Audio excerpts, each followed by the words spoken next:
How you all going?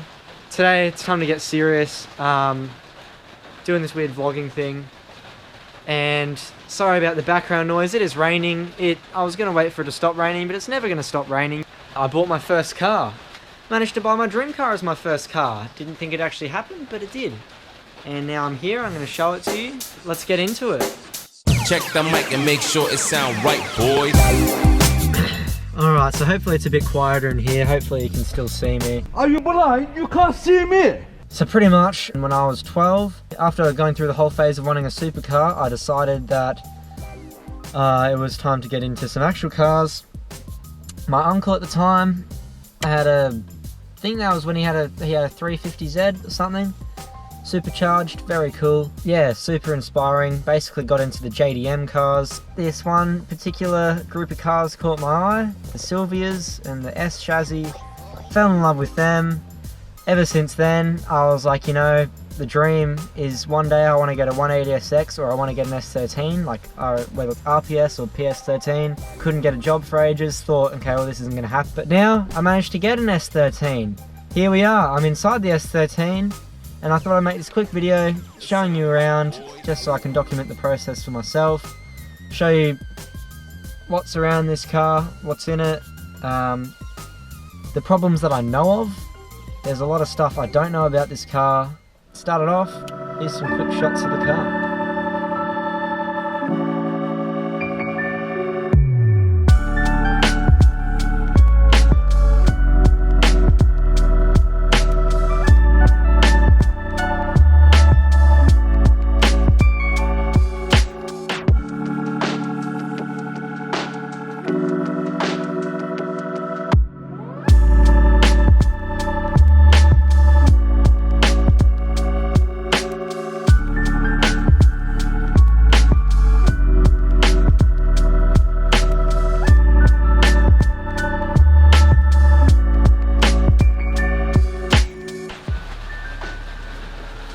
Alright, so this is my 1991 Nissan S13 Silvia in factory red.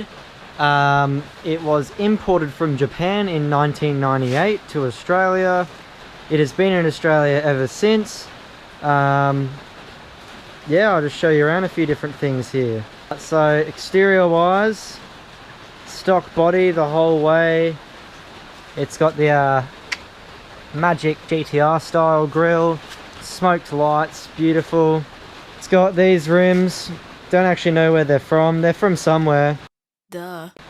I've got these rims to go on it as well. They should be fun.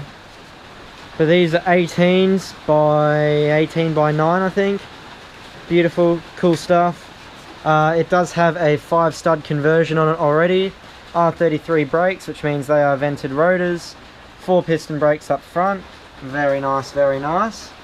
Which means in the rear, we've also got 5-stud and 2 piston brakes for an R33 with vented rotors. It is on teen coilovers. It's got camber arms and the toe arms, or whatever they're called, in the back. It's got a lot of bog all over it because there's just damage from stone chips and stuff everywhere. There's a dint in it there. There's a dint above the bonnet here. You can't really see it on camera. Mirrors, beautiful. It's got a sunroof. Plaster dipped roof because there was rust on it apparently. The antenna that doesn't really work, but we'll figure that out. Smoked rear tail lights. Fully sick. No boot lock, which means you can stick your finger in it and open the boot like that. The boot is full of parts for the car. It's got some kind of aftermarket sway bars. The sway bars on the car at the moment are white line sway bars that are adjustable. These are just some non-adjustable aftermarket ones. Stock sway bars are in there. Air conditioning parts are in there, including the bracket, spare trans, mount, just some other bits and bobs. It's got some fuel injector cleaner, all that stuff, some plaster dip. There's no boot lining or anything, but there's a lot of the interior pieces because the interior is in bits. And it's got an exhaust from the cat back. Nice big cannon here. Fit the fist in there. Oi. Very nice. No plates because, you know, JDM, unregistered. The guards have been rolled. Far out, the rain background noise is getting bad, but yeah, being imported from Japan, it is a Q's. We do know that. Q spec, whatever that is, something JDM. It's got really misaligned. It's like, that's sticking out real bad. It's just the world's most amount of toe out on the front, but that's exterior stuff. The windscreen isn't sealed in, but the windows do work. It's got bad tint that needs to be replaced. All that, blah blah blah. Get to that in the future. It does have an oil leak. Yeah. We'll ignore that. Small oil leak, she'll be right. Alright, so inside the car now. The main thing, I'm going to use a torch. It's got a digital factory dash thingo, which is pretty rad. That's been all wired up, so let's find out if that works in the future. Aftermarket steering wheel with the Boss kit. The horn doesn't work, but you know. It's been converted to manual from auto, so the brake pedal is cut. And it's got a clutch in there. You know, cool stuff. Which means it's got this dog. It's actually a short shifter, so that's nice. Should be a lot of fun. Handbrake, it did have the handbrake button on it, but I put that out because I need to get it roadworthy, and that is a simple thing to pass roadworthy.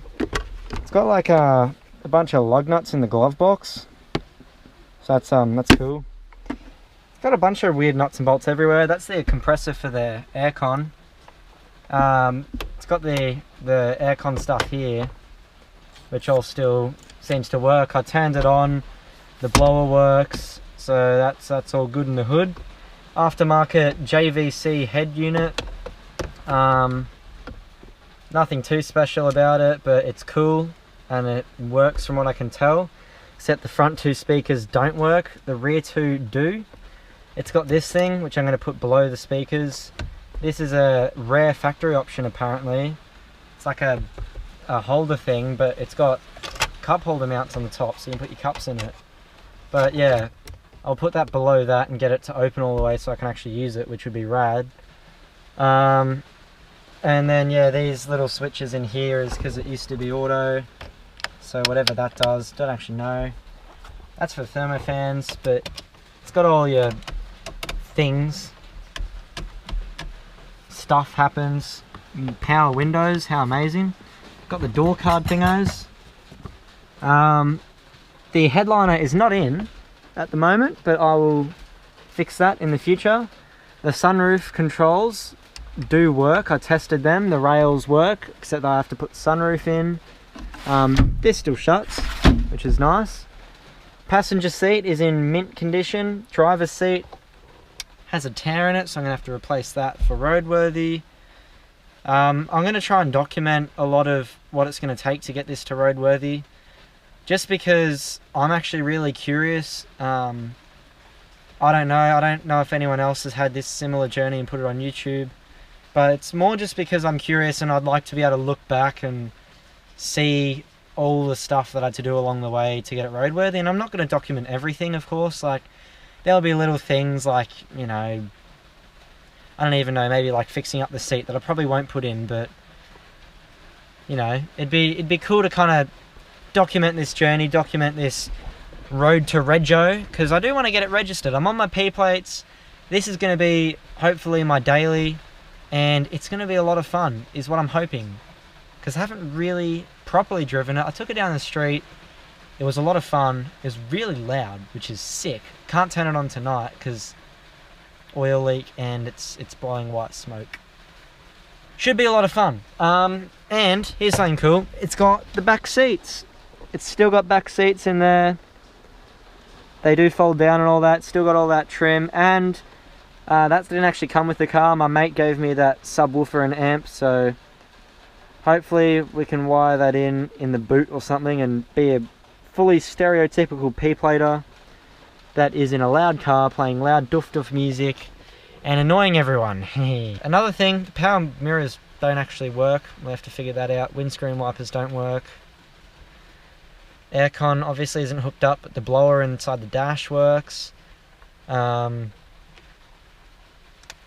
yeah, I still need to go through and find everything that's wrong. That's the next job after this, is actually to stick the car up on jack stands and look over the whole thing, find out everything that's wrong. And so, under the bonnet we have the mighty SR20DE, boys. Look at that fella. Shoo, that's hot. So this is a naturally aspirated SR20 because you're not allowed turbo on your Ps unless you get an exemption, but I can't be stuff mucking around with an exemption. And it's a lot cheaper to run an SR20's DE. So that's what we're doing. Non-turbo life, gang, whoop whoop, NA. You can meet me in the forums going through all of those posts about how NAs are the best. Haha. So yeah, SR20. The only mods I know of is this intake pipe is a polished one. Pod filter, which is crusty. Like, look at that. That is crusty. Gonna need a new one of them. It doesn't even have headers. It's just got stock headers. So I'm hoping to get custom headers. Not custom, but just aftermarket ones. The main thing is it's been upgraded to thermofans in here. So, yeah, we got thermofans as a switch inside. They're operated outside of the ignition system. That is like super gangster in my opinion. But yeah, it's all pretty standard apart from the brakes and the wheels and stuff. That's the other thing. I've got to change the brake master cylinder because this is still the stock Silvia one. I've got a new one that I ordered from GK Tech that will suit the R33 brakes, and I'll be able to use these original hard lines because I don't have to make my own lines. That's all crap. And the other thing is here, part of the fuel rail here has got a bit of coolant piping on it.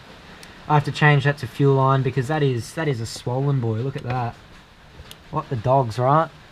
But yeah, there's so much stuff on here that I don't actually know what it does. The wiring here just looks like trash. What I do know is that the original owner is a bit cheeky because if you look at this, anti-skid fuse 30 amp, not there. Anti-skid 20 amp fuse, not there. So we're doing skids, boys. We will be doing skids even though it's got a R180 open diff. We get to rip a couple. So yeah, that's the engine. I love the SR20. I think it's sick. Should be a lot of fun, the little 4-banger. I am aware I'm never going to make this fast. Like, it's really, realistically, this is never going to be a fast car because it's naturally aspirated and it's a 4-banger. It's 2 litres. Look, we're never going to win any races, but at least it should be a lot of fun. And that's the idea. The idea is a fun car that I can learn a lot about. It looks sick. Like, I love Silvia's. They look primo. But, yeah, fun car, not a fast car. Going fun, hopefully going reliability, but being a P-plater, I've got to be cheap, so well, honestly, I'm probably going to have to try and go for cheap and reliable instead of cheap and fast, because if I want to daily this, I'm going to need reliability, and reliability is not fast, unless you have a lot of money, so alright, so that is a very short introduction, very short rundown on their mega sick PS13 in red Qs, imported from Japan, my first car, super stoked with it. Big shout out to everyone that helped. That's my first car, I'm super stoked, I'm super keen to get into it. I really hope it's going to be everything I want it to be. There's a lot of unknowns about this. I hope I can maybe make a cool YouTube channel, we never know. Of course, if you're feeling down, talk to someone please, because mental health, it's important. So keen. Catch yous later.